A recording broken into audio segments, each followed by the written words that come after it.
அதே போல இன்னொரு சம்பவம், நம்முடைய தமிழ்நாட்டில இருந்து ஒரு பிராமணர், வேதங்கள் கற்ற ஒரு பிராமணர் தன்னுடைய மனைவி தன்னுடைய பெண் குழந்தையோட காசிக்கு போறார்.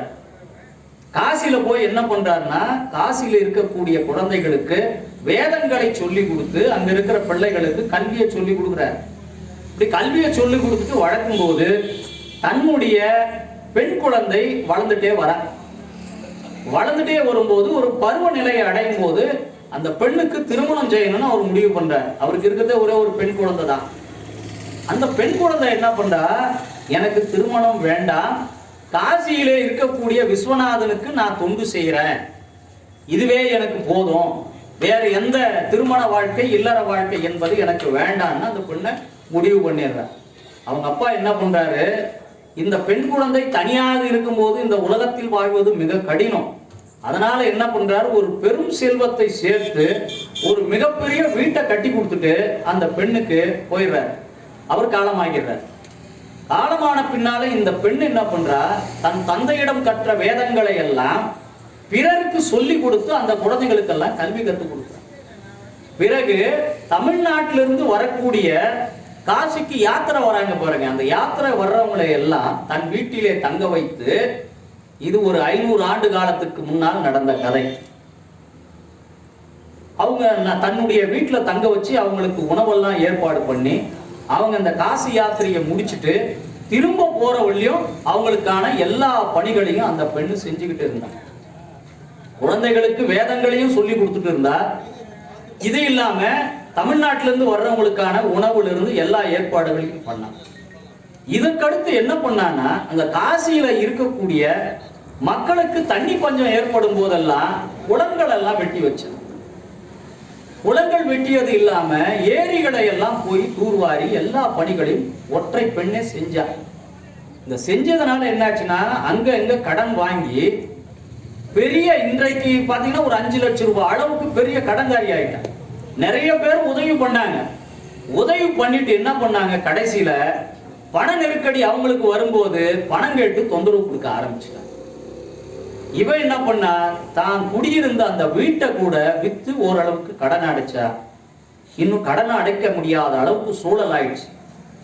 ஒரு நாள் ஒரு சத்திரத்துல உட்கார்ந்து நிற்க, அந்த உட்கார்ந்து நிற்கும் போது சிவபெருமான் என்ன பண்றாரு, இப்போ ஒரு குருவாக மாறுறார். குருவாக மாறி ஒரு துறவியாக வர வந்து இந்த பெண்ணிடம் வந்து பேசுற, ஏமா இவ்வளவு சோகமா உட்கார்ந்து நிற்க, உனக்கு என்ன பிரச்சனை? தான் தமிழ்நாட்டிலிருந்து தன் தந்தை வந்த வரலாற்றிலிருந்து இன்றைக்கு நடந்த பிரச்சனை வரலையும் அந்த துறவியாக வந்திருக்கிற சிவபெருமான் கிட்ட தெளிவா சொல்லிடுறார். இப்போ சிவபெருமான் அதுக்கு ஒரு தீர்வு சொல்றார். இந்த காசியிலே ஒரு பெரிய பணக்காரர் இருக்கார், மிகப்பெரிய தயாள குணம் படைச்சவர். அவர்கிட்ட போய் உன்னுடைய பிரச்சனையை சொன்னீன்னா உன் பிரச்சனைக்கு ஒரு தீர்வு கிடைக்கும் அப்படின்னு ஒரு சிவபெருமான் ஒரு வழிகாட்டுறார். அந்த வழிகாட்டின பின்னால இவ என்ன பண்றா, அந்த ஊர்ல இருக்கக்கூடிய அந்த தனவந்தரை நோக்கி அவங்க வீட்டுக்கு போற. ஒரு பெரிய பங்களா, 100 ஏக்கருக்கு சொந்தக்காரர். அவரு தினந்தோறும் வெளியூர்ல இருந்து வரக்கூடிய பெரிய பெரிய ஆட்களோடு உட்கார்ந்து பேசி கோயில்களுக்கு தேவையான திருப்பணிகள் இதையெல்லாம் செய்யக்கூடிய வேலையை அவர் பார்த்துட்டு இருக்கார். அன்றைக்கு இந்த பெண்ணு போகும்போது ஒரு பெரும் கூட்டம் உட்கார்ந்து இருக்கு உள்ள. இந்த ஆண்களா உட்கார்ந்து இருக்காங்களே, எப்படி போய் நம்ம போய் அவர்கிட்ட பேசுறதுன்னு இப்ப வெளியிலே உட்கார்ந்து இருக்கா. அந்த வீட்டு வேலைக்காரன் இந்த பெண்ணை பார்த்துட்டு போய் அந்த பணக்காரர்கிட்ட சொல்றான், உங்களை தேடி ஒரு பெண்ணு வந்திருக்குதுங்க, என்ன விஷயம்னு தெரியல, அப்படியா உள்ள வரைச்சு. உள்ள போனாங்க. இந்த அம்மா உள்ள நாற்காலி போட்டு அவர் உட்கார வச்சாரு. என்னம்மா உனக்கு பிரச்சனை? ஐயா, இந்த மாதிரி நாங்க தமிழ்நாட்டில இருந்து வந்தோம், இங்க நான் பல பணிகள் சிவத்துண்டு ஆற்றின்னு இருக்கேன். அந்த சிவத்துண்டின் மூலமாக நான் நிறைய கடனாளி ஆயிட்டு வீட்டை எல்லாம் வித்துட்டேன். ஒரு 5 லட்சம் ரூபாய் அளவுக்கு கடன் இருக்கு, இந்த கடனை தீர்க்கணும், நீங்க எதனா உதவி பண்ணா நான் இந்த கடனை தீர்க்கிறேன் அப்படின்னு இந்த அம்மா சொன்ன உடனே அவர் ஒரு கேள்வி கேட்கிறார். ஏமா, திருமணமும் ஆகலன்ற, உங்க அப்பா ஓரளவுக்கு செல்வத்தை சேர்த்து வச்சுட்டு போயிருக்கிற, நீ என்ன பண்ணிக்கணும், தர்மம் பண்றதுனா கூட உனக்கு தேவைக்கு போக மீதி இருக்கிறத நீ தர்மம் பண்ணிக்கணும். நீ உன் வீட்டையும் இழந்துட்ட, இதுக்கு மேலேயும் கடன் வாங்கி இருக்கிற, எந்த நம்பிக்கையில நீ கடன் வாங்கின, எப்படி நீ கடனை தீர்ப்ப அப்படின்னு அவர் கேள்வி கேட்கிறார். கேள்வி நியாயம்தான். அதுக்கு இந்த அம்மா சொல்றாங்க, ஐயா நான் எங்கேயாவது வேலைக்கு போயாவது அந்த கடனை தீர்க்கிறேன். இப்ப கடன்காரங்க எனக்கு ரொம்ப பிரச்சனை பண்றாங்க, அதனால நீங்க கொடுத்து உதவுனீங்கன்னா நான் கடன்ல இருந்து கொஞ்சம் விலகிடுவேன் அப்படின்னு அந்த அம்மா சொன்னதுக்கு அவர் கேட்கிறார், நாங்க எந்த கடன் கொடுத்தாலும் அந்த கடனுக்கு இணையாக நீங்க எதனா ஒரு பொருளை ஈடா வைக்கணும். ஒரு நிலமோ வீடோ இருந்தா அது பேர்ல நான் கடன் கொடுக்க முடியும். உங்ககிட்ட எதுவுமே இல்லையே, நீங்க எதை ஈடாக வைப்பீர்கள்? அப்ப அந்த அம்மா சொன்னது, இது நாள் வரையில் நான் செய்த புண்ணியத்தை உங்களுக்கு நான் அடமானம் வைக்கிறேன். இந்த அடமானம் வச்சதுக்கு நீங்க பணம் கொடுங்க. இது கொஞ்சம் வித்தியாசமா இருக்கு.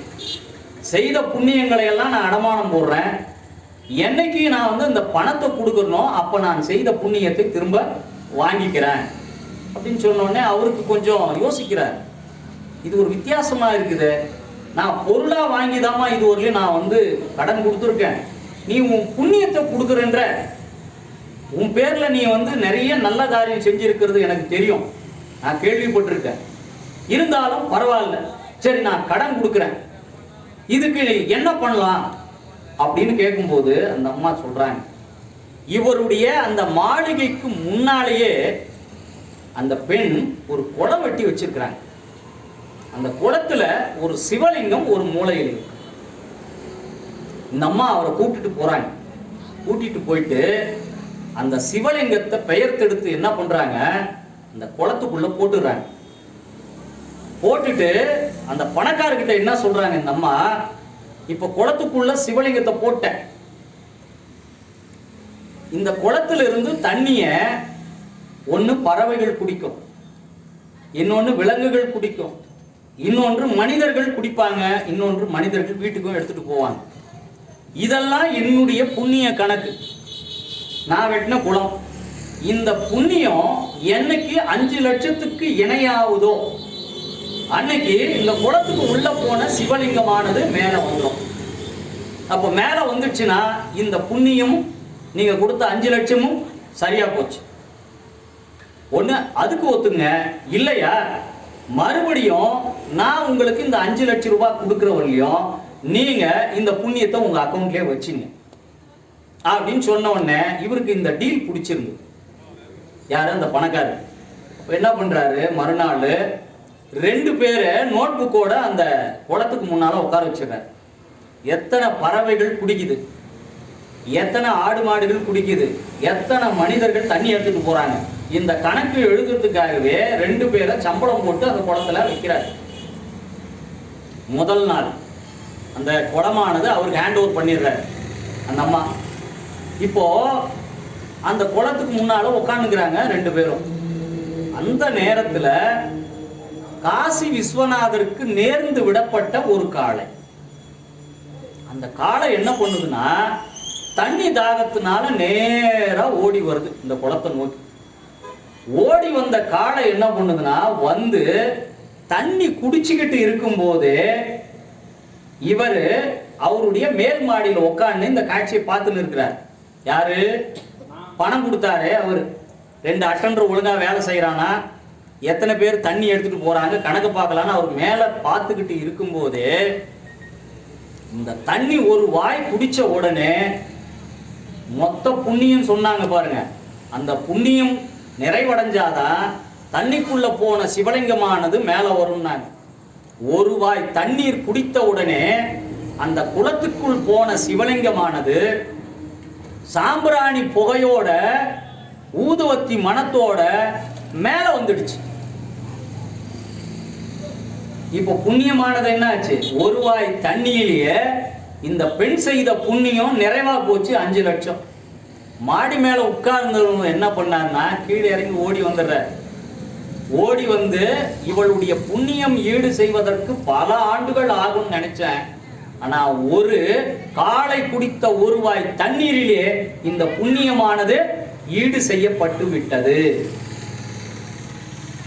இவர் என்ன பண்றாரு, மறுபடியும் தன்னுடைய சொத்தெல்லாம் எடுத்துட்டு போய் அந்த பெண்கிட்டயே குடுத்துற, நீ செய்த புண்ணியமானது இன்னும் பெருகணும், நீ எவ்வளவோ இந்த ஊருக்கு செஞ்சிருக்கிற, ஆனா சிவபெருமான் உன்னை வச்சிருக்கிற இடம் எதுனா மனிதன் குடித்த நீரை வைத்து கணக்கில்லை. ஒரு மாடு குடித்த ஒரு வாய் தண்ணீருக்கு நான் கொடுத்த 5 லட்சம் ரூபாய் சரியாயிடுச்சு. அப்படிப்பட்ட உயர்ந்த இடத்திற்கு இறைவனுடைய திருவருளை நாம பெறணும்னா என்ன பண்ணும்? முதலில் குருவினுடைய அருளை நாம பெறணும். அந்த குருவருளை பெற்றால் நாம இறைவனுடைய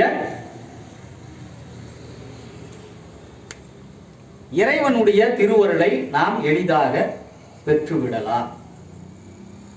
இறைவனை நாம எப்படி அடையாளப்படுத்தி தெரிஞ்சுக்கிறது? இறைவனை தனித்து காண முடியுமா, இல்ல உணர முடியுமா அப்படின்னு பார்த்தா, இறைவன் என்பவன் எப்பொழுதுமே நம்மோடு தான் இருக்கிறான்.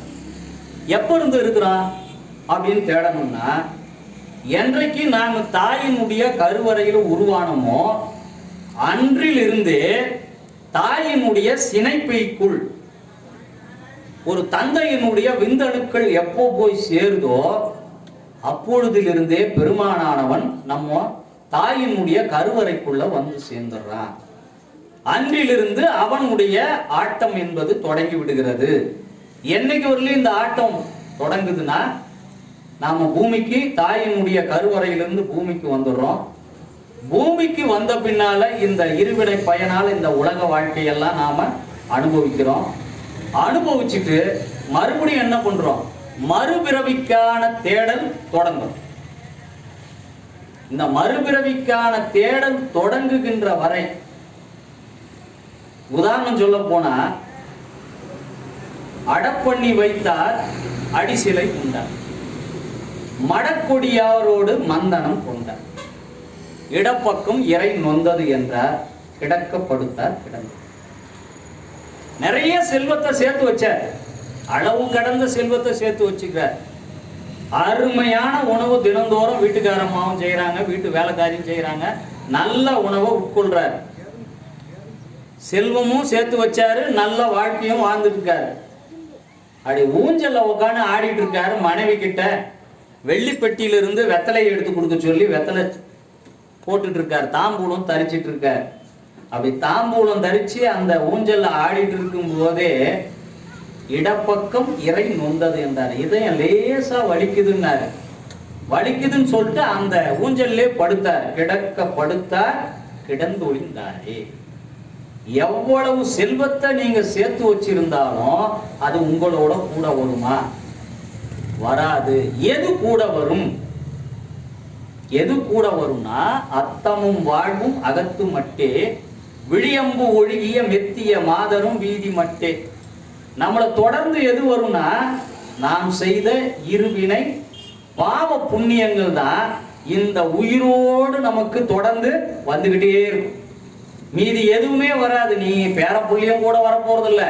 நீ எவ்வளவு சொத்து சேர்த்து வச்சுக்கிறாரு தாத்தா, எவ்வளவு அக்கௌண்ட்ல பேலன்ஸ் இருக்கு, இதைத்தான் பேரனும் புள்ளையும் பார்ப்பாங்களே ஒழிய உங்கள் பிறவிக்கு அடுத்த பிறவிக்கு என்ன வேணுங்கிறத எந்த பிள்ளைகளும் கண்டு கொள்ள போவதில்லை.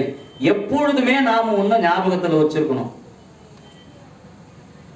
அத்தமும் வாழ்வும் அகத்து மட்டே. நீ சேர்த்து வச்சுக்கிற செல்வம் எது வந்தாலும் வீட்டோடு சரி. விழியம்பு ஒழுகிய மெத்திய மாதரம் எது வரலையும் வீதி மட்டே. எவ்வளோ பெரிய மனைவி, நீ அம்பானி பொண்ணை கல்யாணம் பண்ணியிருந்தா கூட ரோட்டு வெளின்னா வருவா, அதுக்கு மேலெல்லாம் வரமாட்டா.